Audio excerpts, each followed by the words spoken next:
So I recently got the tiny little DJI Spark drone, which was great, by the way. But about a week into having it, I crashed it into a tree and it fell in a creek. This is the video that my phone had chased and a screen cap of the log from the app. You can pass your own judgment over if it was my fault or the drone's. Personally, for the sake of my ego, I'm blaming the drone, since, it kept moving for 5 odd seconds after I let go of the sticks. But my ability to pilot a drone isn't the subject of this video. The experience of trying to get it repaired is. Also, just before I go on, I want to just say I didn't have DJI Care. Christ, I should have had DJI Care. In fact, you should probably buy DJI Care, especially if you have something like the Spark, which, spoiler alert, they're just going to write off. Pause this video, do it now, and when I get a new drone or a replacement, the second I get it out of the box, I'm getting DJI Care, because it just takes such a load off if something does happen. Okay, so pretty quickly after it crashed, I fished it out of the creek, unplugged the battery, and initially called DJI. They answered in about 2 rings, which I was pretty impressed by.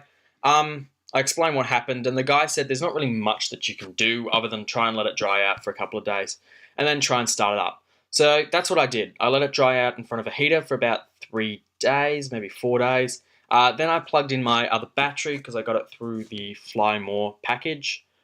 Plugged in the other battery, tried to start it up, and my dreams were pretty dashed when the thing was pretty much dead. So concluding that it needed to go in for repair, I got onto the online chat, explained what happened, and was asked for my details as well as a copy of the purchase receipt, which I sent along. Straight after this, I got a confirmation email for the repair request, which said that I'd get a shipping label soon. And yeah, the next day I got the label, put the drone in a bag, attached the label, sent it off. While it was in the post, I kept an eye on the tracker, which showed that they had received it the next Tuesday. 2 days later, I got the confirmation of it arriving and that they had started their assessment. And after starting their assessment, I'm guessing they couldn't extract any information from the drone, which meant it must have been pretty fried. So they sent me an email asking me to extract the flight records from my phone. Now, the original email was worded like they wanted just one flight record file and the relevant video file. So that's what I sent them through, because the whole flight records file was about 80 meg, and the whole flight video file was about 1.2 gig. So there's no way I'm going to be emailing that to them.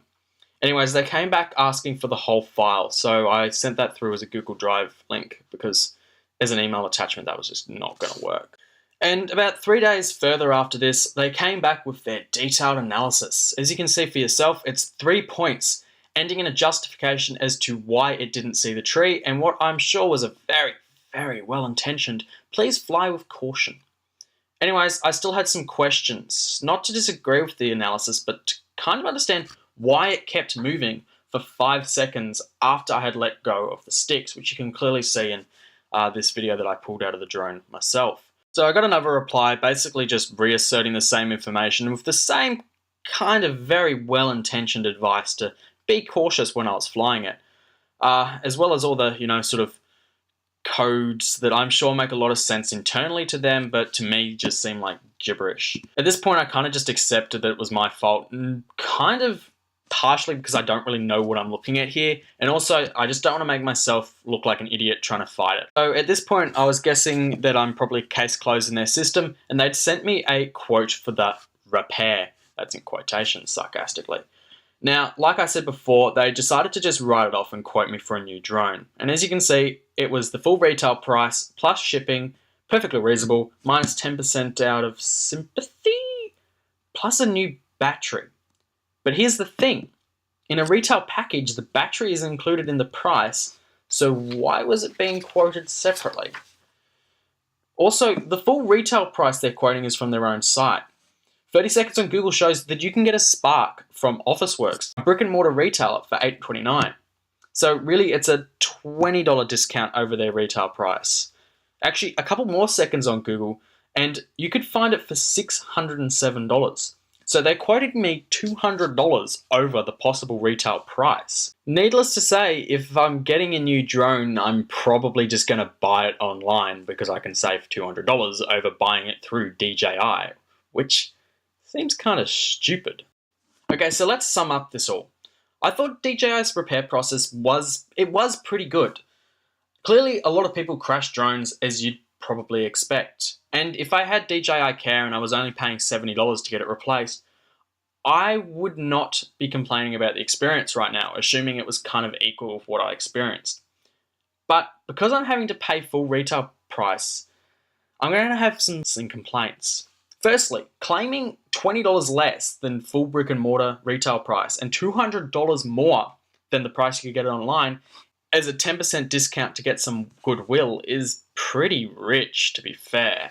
Additionally, these numbers on the analysis are just confusing. I still don't understand what they're meant to mean, and I'm guessing they're just trying to scare people into accepting what they're shown. Personally, I'm still not buying it. I'm a little suspicious of the tripod mode that I had the drone in at the time had something to do with it continuing to move, and this is supported by the fact that the Spark has had quite a few well-publicized issues. They've been literally falling out of the air at the moment. So I think it's a bit rich for DJI to just conclude that it has nothing to do with their software. I'm still suspicious, like I said. But yeah, so that's my experience with DJI Repair here in Australia. I've sent this video to DJI's press email address because journalism.